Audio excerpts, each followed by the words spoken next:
Dobre, tak prvá otázka, čo mám, je, že či čítaš knihy kvôli tomu, že ťa baví čítať, alebo skôr ťa zaujíma taká tá informácia, čo má v sebe tá kniha.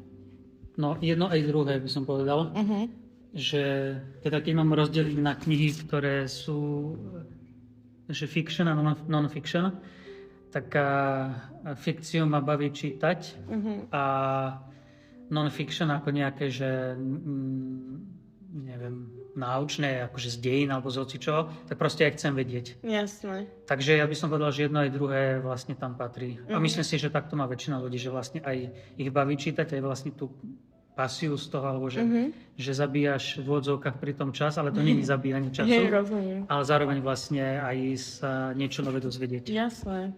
OK.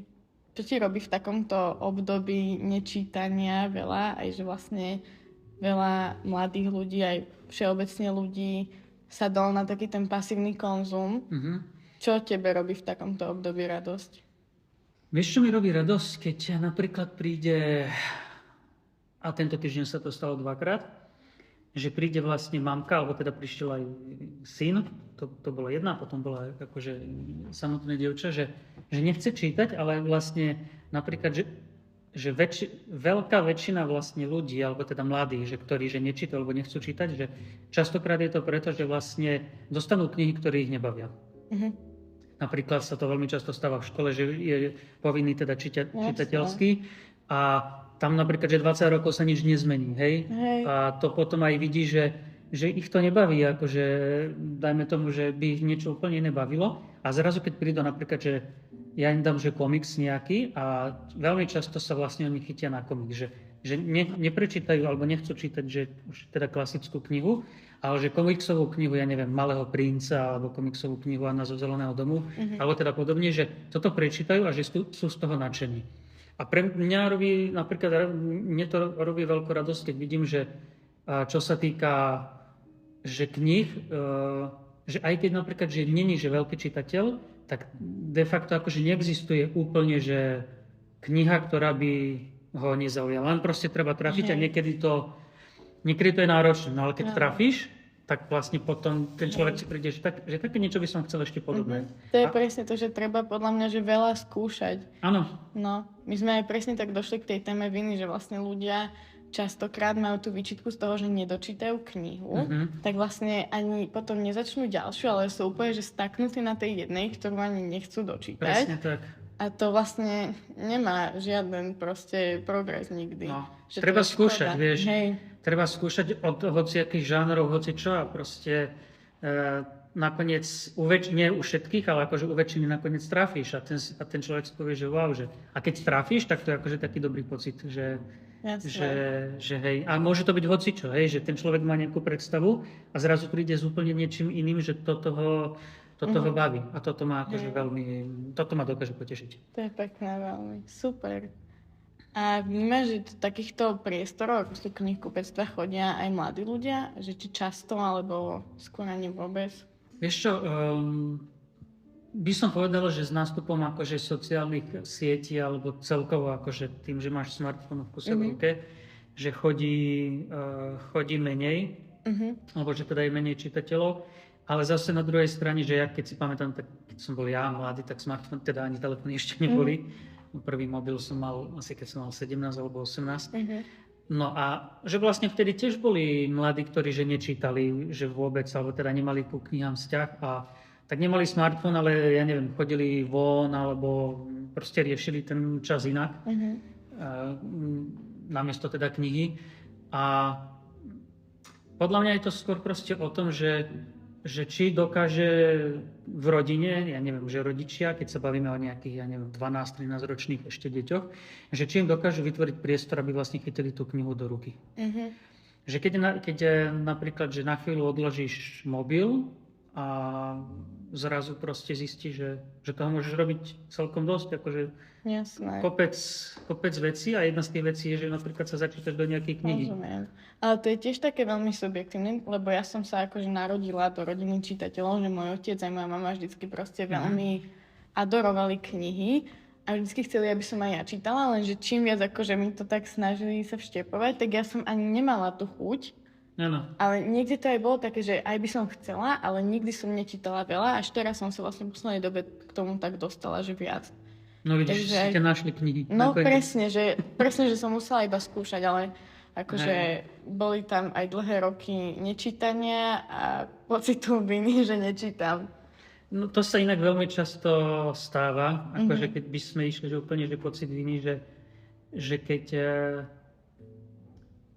je to nútené, vieš, čokoľvek, a teraz sa nemusíme sa baviť, že len o knihách, alebo proste o jedle, o hoci čom, že keď je niečo nútené, tak vlastne potom veľmi často, že dieťa má pocit viny z toho, že nenaplňa akože nejaký sen svojich rodičov, že takto by to malo byť.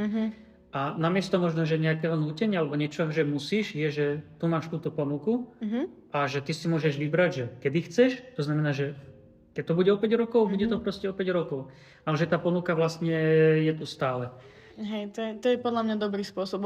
Presne, že aj mne furt hovorili, že odlož ten telefón a choď vlastne si niečo prečítať. Ale to vlastne ani som si to tak neužila, keďže to nebolo vybrané mnou ten čas, že teraz si chcem čítať. A vôbec, no presne, že som k tomu nemala taký ten prirodzený, otvorený vzťah.